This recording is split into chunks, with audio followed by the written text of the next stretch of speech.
Marshal Dillon. Buy a drink, Marshal. Well, we'll have a beer, I guess. Bartender? Another beer, please. Oh, no. Set in the wet 1870s in Dodge City, Kansas, during the settlement of the American West, Gunsmoke follows the story of Marshal Matt Dillon. Portrayed by William Conrad on radio and James Arness on television, Dillon stands as a symbol of justice in a time of lawlessness. The series, created by Norm Macdonald, has the distinction of being the longest-running dramatic series in network television history, with a total of 635 episodes over 2 decades. Got a lot of nerve, Marshal. Bucking a crowd like this? I'm not bucking a crowd.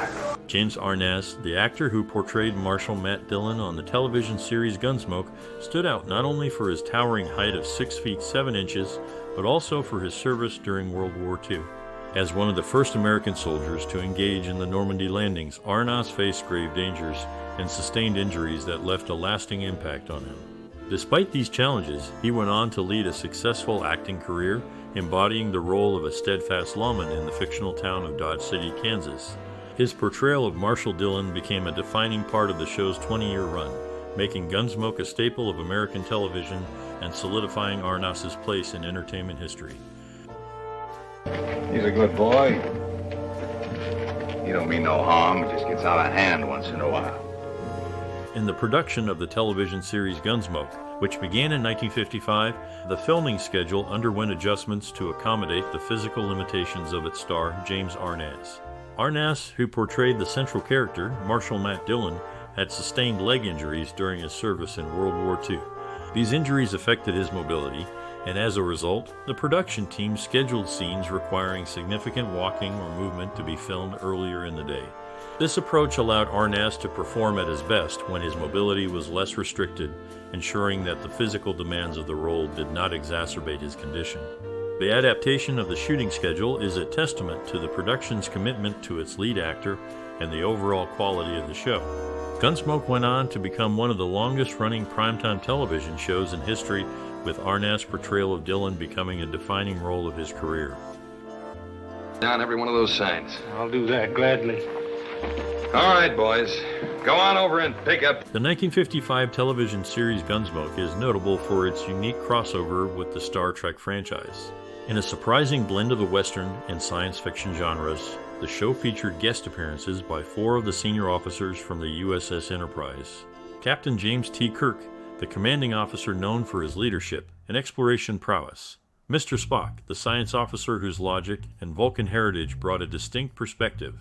Dr. Leonard Bones McCoy, the chief medical officer with a knack for healing and a heart of gold, and Lieutenant Commander Montgomery Scotty Scott, the chief engineer with a talent for problem-solving and technical wizardry, all made their way into the rugged setting of Dodge City. Their presence in Gunsmoke provided a unique experience for viewers, merging the futuristic vision of Star Trek with the historical backdrop of the American frontier. Just say the word, Fly. Me and the boys will take care. In the search for the perfect lead for the television series Gunsmoke, the casting process proved to be quite challenging. The character of Matt Dillon required a specific physicality and presence, leading to an extensive search that included screen tests of 26 actors. Among those considered were William Conrad and Raymond Burr, who were ultimately deemed not suitable for the role due to their physical build. The producers had a strong interest in casting John Wayne, a prominent figure in Western films, but he declined the offer. However, recognizing the potential of the show and the importance of the character, John Wayne recommended James Arness for the role. Arness's stature, demeanor, and acting style fit the vision the producers had for Matt Dillon, leading to his eventual casting as the iconic Marshal of Dodge City. This decision would set the tone for the series, as the lead actor's portrayal became central to the show's success and longevity. And it was plumb dark when I come to. Well, you know that you're lucky that they didn't... In the long-standing television series Gunsmoke, which began in 1955 and became a staple of American entertainment, Gary Busey appeared in a significant role. His character is remembered for a dramatic exit from the show. In the episode titled The Busters, which aired as part of the series' final season, Gary Busey's character is portrayed as a daring individual who takes on the challenge of taming a wild horse. The episode builds up to a pivotal moment where, in a turn of events that concludes his character's journey, he tragically does not survive the ordeal. This episode is notable for being the moment when the last character death occurs in the series, marking a poignant end to an era of television history. Gary Busey's performance left a lasting impression on the audience, encapsulating the risks and harsh realities of life in the Wild West as depicted in the series. His final scene serves as a powerful narrative device, bringing closure to his character's storyline and contributing to the show's legacy as a pioneer of the Western genre on television.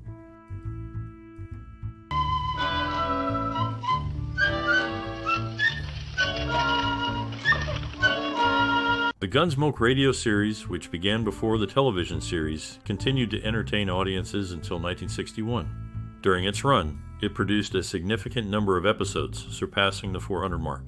These episodes have been preserved and are accessible online, allowing new generations to experience the audio drama that captivated listeners with its Western themes and characters. The radio series shared the same name as the television series, creating a unique situation where both mediums featured Gunsmoke simultaneously, each with its own interpretation of the Wild West.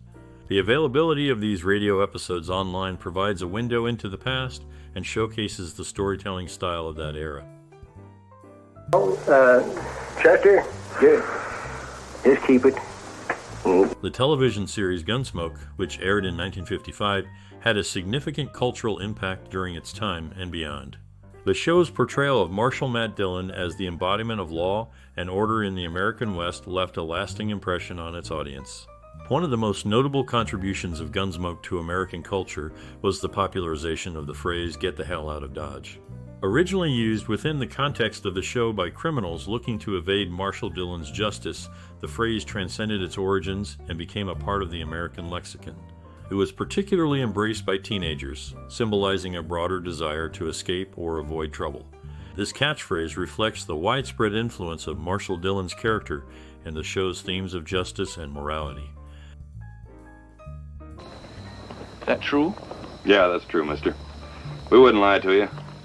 I'm the marshal over. Dennis Weaver became a significant part of television history through his role in the 1955 TV series Gunsmoke. As the first actor cast for the series, he portrayed Chester, a character that quickly became a favorite among viewers. His performance was so compelling that it earned him an Emmy Award in 1959. Weaver's portrayal of Chester was marked by a distinctive limp, which added depth to his character and became one of the show's hallmarks. Despite the physical challenge, Weaver's Chester provided both comic relief and loyal companionship to Marshal Matt Dillon. After a successful run, Weaver decided to leave the series in 1964, concluding his memorable stint on the show. His departure marked the end of an era for Gunsmoke, but his contribution to the series remains a significant part of its legacy.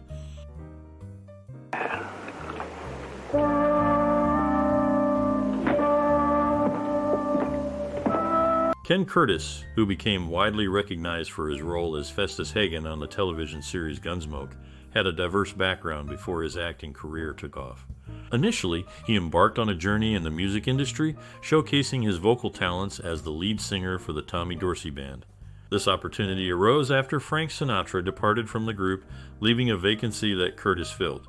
His tenure with the band proved to be a successful one, allowing him to develop a reputation as a talented singer. This phase of his career laid a foundation that would later contribute to his multifaceted performances on Gunsmoke, where he not only acted but occasionally sang, bringing a unique dimension to his character. Curtis's transition from music to acting is a testament to his adaptability and artistic range, which he demonstrated through his portrayal of the beloved Deputy Marshal Festus Hagen.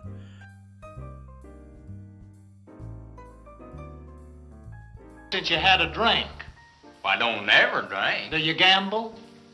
Feller in the army learned me how, but In 1967, the television series Gunsmoke, which had been a staple of American entertainment since its debut in 1955, was on the brink of cancellation. The show had experienced a significant decline in viewership, and the network was considering ending its run. However, William Pauly, the president of CBS at the time, made a decisive move to shift Gunsmoke to an early Monday evening time slot. This change proved to be a successful strategy as it led to a substantial increase in the show's ratings. The new time slot attracted a larger audience, allowing Gunsmoke to continue its legacy on television. This strategic scheduling adjustment not only saved the show from being canceled, but also reaffirmed its place in the competitive landscape of primetime television programming. The series went on to produce new episodes, maintaining its presence in American homes and securing its position as one of the longest-running television shows in history. Well, 4 years ago, back in Missouri, I was married to his daughter. She died. Leach blamed me. In the television series Gunsmoke, which premiered in 1955, the character of Doc Adams became a staple of the show's long-standing success. Portrayed by Milburn Stone, Doc Adams was the steadfast medical practitioner of Dodge City, the setting for the series. For 16 years, viewers knew him simply as Doc Adams, with no given first name to add to his persona. This changed when the writers decided to deepen the character's backstory by assigning him the first name Galen. This choice was a nod to the historical figure Claudius Galen, an ancient physician whose medical philosophies had a lasting influence on the field. The introduction of a first name for Doc Adams after such a significant period is a testament to the character's importance and the show's commitment to character development. Milburn Stone's portrayal of Doc Adams with the newly revealed name Galen brought a fresh dimension to his role, while still maintaining the essence of the beloved character.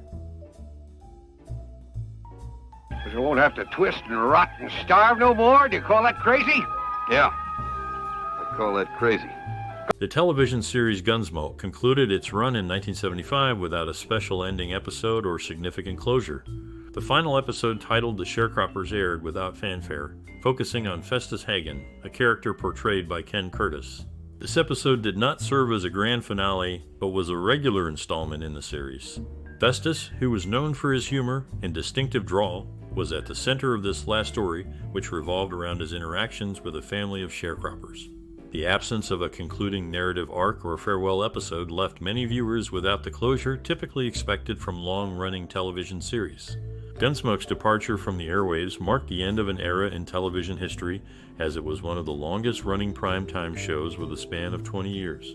The series' legacy continued through syndicated reruns, allowing new generations to experience the stories of Dodge City and its inhabitants. Of civic-minded, public-spirited citizens of this town.